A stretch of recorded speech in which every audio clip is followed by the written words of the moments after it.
Mon nom est Dolores Delao et je suis comédienne. Je m'appelle Jean-Pierre Baudson et je suis comédien. Je m'appelle Bernard Gaïd et je suis surfeur.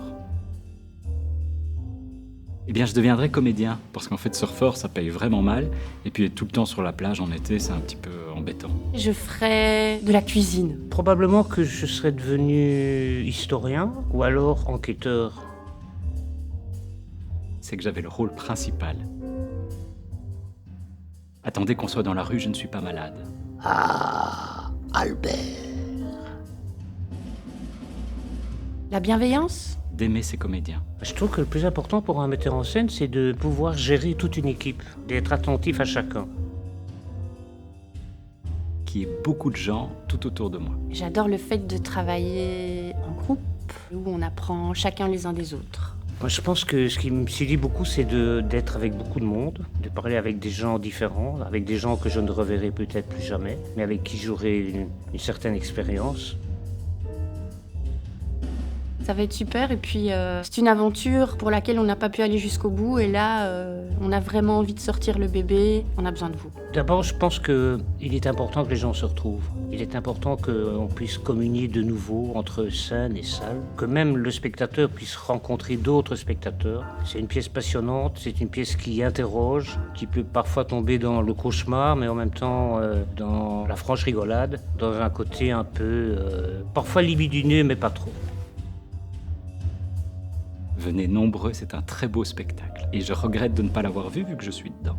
Mais d'abord, je suis content de vous voir. De nouveau, vous sentir rire, halter, pleurer, c'est la chose la plus importante pour moi.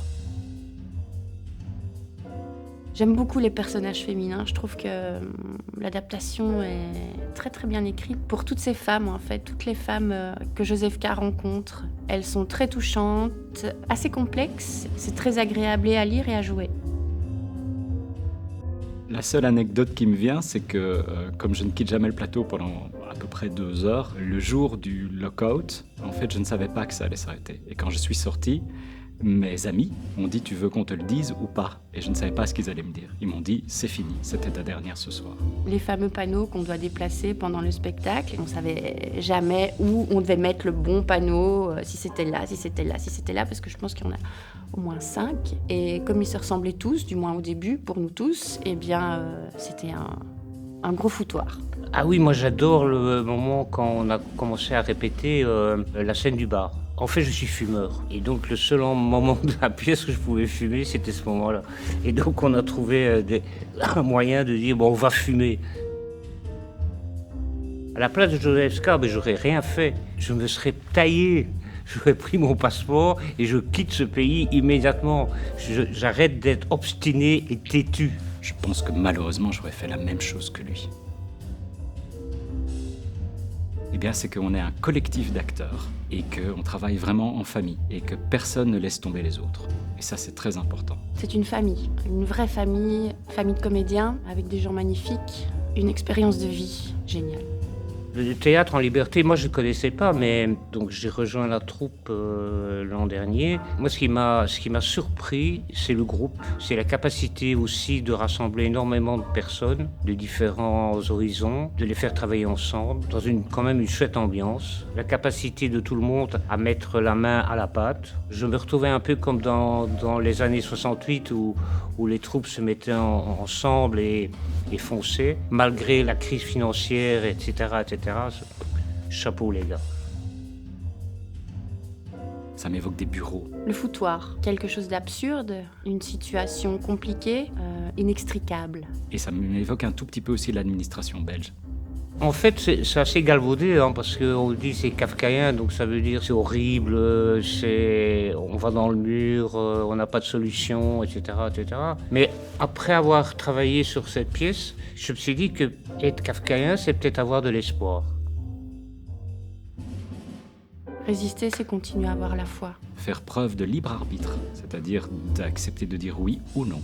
La résistance, ça passe aussi par la culture. Il faut se cultiver. Et je pense que ça, c'est la plus grande des résistances. Parce que ça, c'est quelque chose que personne ne pourra qu'on nous enlever. C'est plus facile d'obéir. C'est pas facile de désobéir, mais c'est facile de résister. C'est-à-dire d'obéir en trichant un tout petit peu. Je pense que j'ai passé ma vie à désobéir. Il faut donner une image de soi qui fait qu'on peut dire oui, tout va bien, mais en fait, il faut être juste à côté et chaque fois, envoyer la balle. J'aime beaucoup faire des maquettes. J'adore cuisiner. J'aime beaucoup tout ce qui est plat préparé, mais je peux aussi cuisiner des sushis, tout ce qui se mange en fait. Et j'aime me lancer des défis en cuisine. Et je fais bien du surf. Personne ne le sait à part les quelques personnes qui sont venues avec moi dans les Landes et généralement elles reviennent transformées. Un homme qui se promène. Anjou démon. Je sais pas.